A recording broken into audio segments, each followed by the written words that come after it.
Alléluia, mes bien-aimés. L'heure a sonné maintenant, nous sommes encore réunis. Nous voudrions encore aller à un autre passage. Nous voudrions maintenant parler toujours sur la justification par la foi en Jésus-Christ.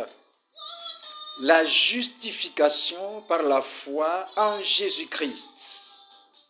Lisons alors Romains chapitre 3, le verset 21 et le 22.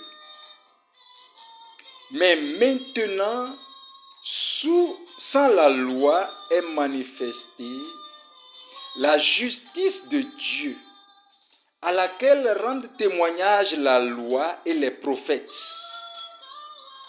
Vous voyez? Dans le verset 21 de Romains 3, il est dit, mais maintenant, actuellement, sans la loi est manifestée. Donc ça veut dire, il n'y a plus de loi qui va être. Mais la loi disparaît.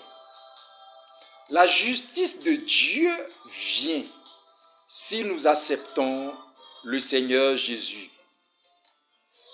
Donc c'est lui qui rend grâce. C'est lui qui nous donne la potentialité d'être parvenus alors à la vie éternelle. Il est venu pour que nous soyons sauvés. Raison pour laquelle, si nous prenons par lui seul et nous sommes attachés à lui, lui nous justifie. Vous voyez? Donc ce n'est pas les œuvres ni par nos propres efforts, nulle part, mais à travers Jésus-Christ.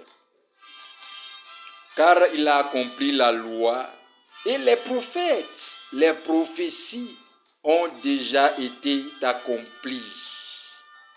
Lisons le verset 22. Le 22 dit, justice de Dieu par la foi en Jésus-Christ pour tous ceux qui croient. Il n'y a point de distinction. Vous voyez, tout le monde, tous les êtres humains sont invités pour recevoir la justice de Dieu. Et le prix à payer, c'est la foi. Et ce qu'il faut faire, c'est d'avoir la foi en Jésus-Christ. Et ceux qui croiront en Jésus-Christ, on nous dit, il n'y a pas de distinction. Homme, femme, vieillard, tout être humain, enfant, jeune homme, jeune fille, grand-mère, etc. Toute personne sur cette terre. Donc il n'y a plus de distinction.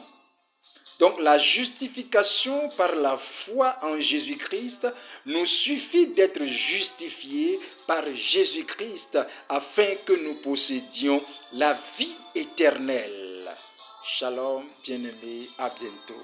Partagez au maximum, que le Seigneur vous bénisse parce que vous êtes en train de faire l'œuvre de l'évangéliste. Shalom, à bientôt.